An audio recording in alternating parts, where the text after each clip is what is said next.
Bienvenue sur le podcast Cœur à Cœur. Je suis Célia, plume et chamane. Ici, je te raconte les histoires des fluctuations de la vie en découverte de la conscience du soi. Partage de cœur à cœur. Bonne écoute. Aujourd'hui, j'ai envie de te parler du chant des sirènes. Pourquoi aujourd'hui ? Parce que j'ai eu comme une prise de conscience par rapport à cette idée. Il y a 15 jours à peu près, j'ai fait un soin chamanique. Ce n'est pas le premier, j'en ai déjà fait plusieurs. Et avant le soin, le chaman, je vais l'appeler comme ça, même si ça lui plairait pas trop, avec qui je discutais de plusieurs choses, etc. Tout d'un coup, il me parle de l'Odyssée d'Ulysse. Ça lui est venu comme ça, je pense. Cette Odyssée où Ulysse retourne chez lui et c'est un énorme voyage très long, un voyage initiatique quelque part, et le symbolisme est vraiment le retour aux racines et le retour à soi. Et tout au long de ce voyage, Ulysse subit beaucoup d'épreuves. Et une des épreuves, c'est le chant des sirènes. Et d'ailleurs, il demande à être attaché sur son bateau pour ne pas le suivre et rester focalisé sur son but, celui de rentrer chez lui. Et en fait, quand le chaman m'a parlé de ça, ça a fait un peu un tilt dans ma tête. Et je me suis rendu compte que j'étais très souvent soumise au chant des sirènes. Et en ce moment, même ces derniers temps, d'une manière beaucoup plus forte qu'à d'autres périodes de ma vie. Là, je suis en phase de transformation. Je vais vers un nouveau chemin. J'ai plein de projets dans la tête. J'ai envie de faire plein de choses. Et au final, je suis dans l'attente, je ne fais pas. Et je me laisse distraire. Parce que finalement, le chant des sirènes, c'est ça. C'est se laisser distraire. Alors parfois, ce sont des petites distractions. Parfois, de plus grandes distractions qui nous prennent la tête et ça tourne et on peut vite rentrer en obsession. Le chant des sirènes, on en a tous entendu parler. On a tous entendu parler de ces histoires de marins qui, à écouter les sirènes, ont échoué sur un rocher ou se sont perdus en mer. Finalement, c'est ça, c'est succomber à la tentation et tomber dans un piège. Je crois qu'on est nombreux à y être soumis au chant des sirènes. Il y a certaines personnes, ce n'est pas le cas. Elles sont peut-être même dans l'opposé. Je ne sais pas si c'est bien ou mal, en fait, peu importe. Il peut y avoir peut-être deux sortes de positionnements par rapport à ça. Moi, je fais partie de celles qui y sont extrêmement soumises. Finalement, chez moi, je me suis rendu compte que ça se matérialisait de différentes manières. La cigarette, par exemple. Je suis une accro à la cigarette et je m'en sers à tout moment. Dès que je suis en train de travailler sur mon projet, j'arrête pas de faire des pauses cigarettes. Je m'en éloigne. Je travaille pas, je fais une pause. Ou je me dis, tiens, ça sera après la cigarette, je m'y mets. Donc finalement, c'est un peu comme une excuse. Regarder une série aussi, c'est un peu un de mes chants des sirènes. Après, il y a aussi mon rapport aux relations amicales et amoureuses, surtout amoureuses, où j'ai une faculté à rentrer en obsession qui est assez hallucinante. L'introspection en fait partie, parce que finalement, il y a des moments, plutôt que d'avancer et d'agir, je réfléchis. Je réfléchis au pourquoi pendant des heures, et je me dis que tant que j'aurais pas trouvé la réponse, je ne pourrais pas avancer. Et finalement, je m'empêche d'avancer. Et puis, il doit y avoir certainement d'autres choses. J'ai même pensé que les soirées entre amis peuvent être un chant des sirènes. Pas la soirée entre amis en tant que telle, mais la soirée entre amis qui se transforme en on s'arrête jamais, on se couche à des heures indues et on abuse sur l'alcool. Et finalement, on sait très bien que le lendemain, on avait prévu de faire des choses et on les fera pas parce que on sera en vrac, fatigué. Donc finalement, je me suis rendu compte que j'étais tout le temps attirée par les sirènes. Et pourquoi ? C'est une forme d'excuse, une forme de fuite.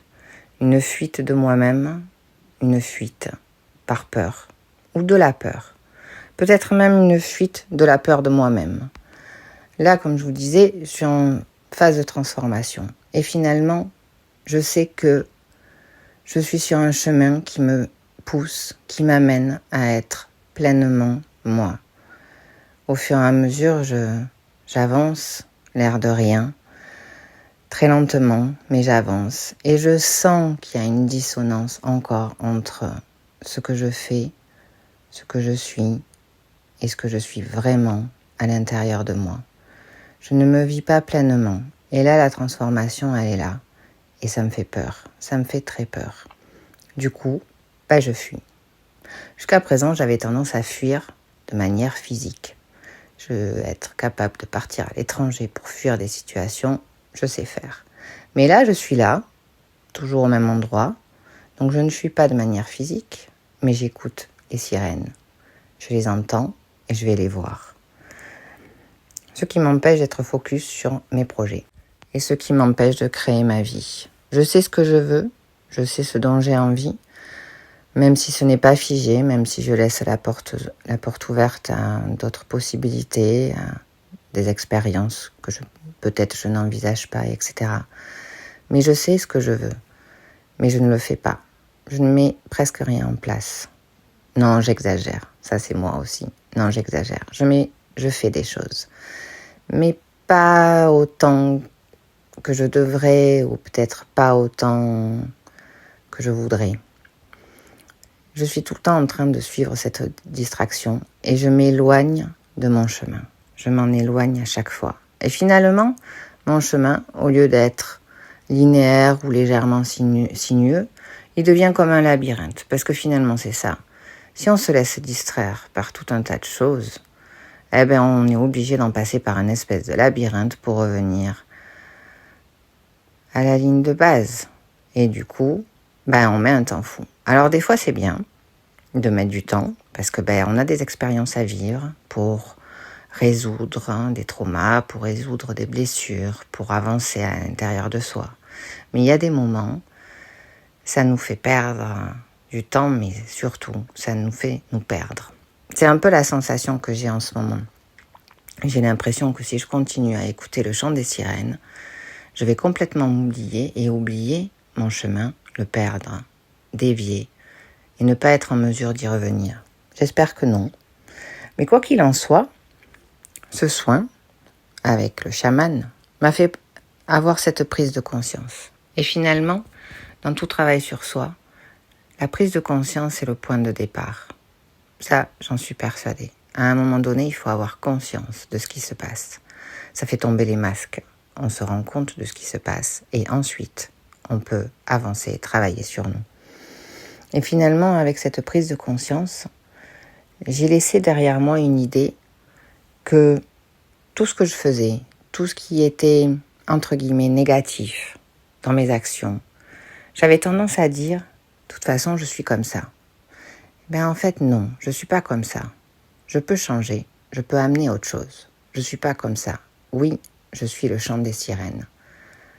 Mais en fait, je peux ne pas le suivre. Je peux décider aujourd'hui de ne plus le suivre. Alors évidemment, un chant des sirènes sur regarder une série ou rentrer un peu plus tôt à une soirée entre amis, c'est pas très fort, c'est assez facile. Il y en a d'autres, des chants des sirènes, qui sont beaucoup plus compliqués.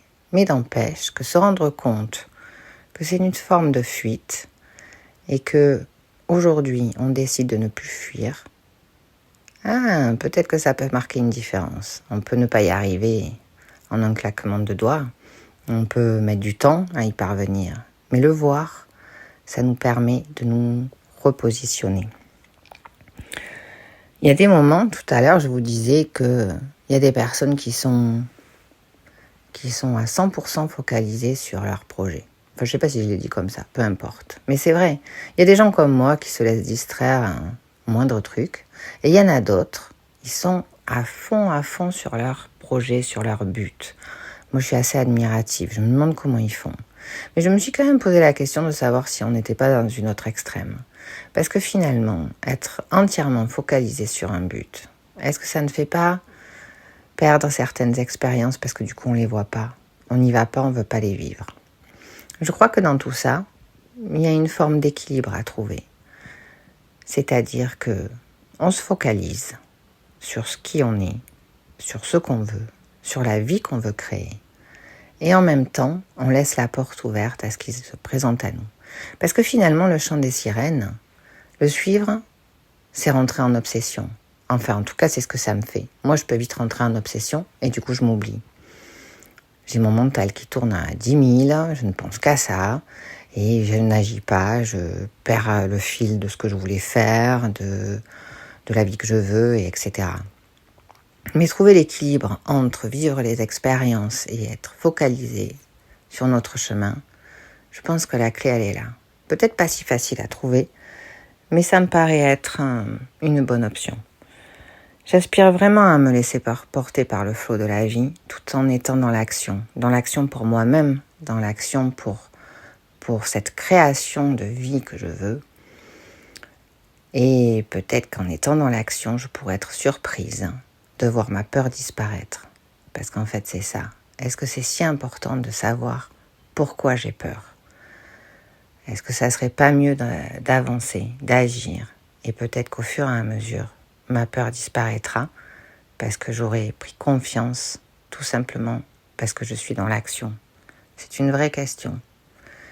Et du coup, aujourd'hui, je suis très fière d'avoir mis une action en place en faisant ce podcast. C'est le premier d'une longue série, j'espère. Et du coup, je vous dirai dans quelques temps si mes actions ont éloigné ma peur. Un grand merci de m'avoir écouté dans ce partage de cœur à cœur. À très bientôt.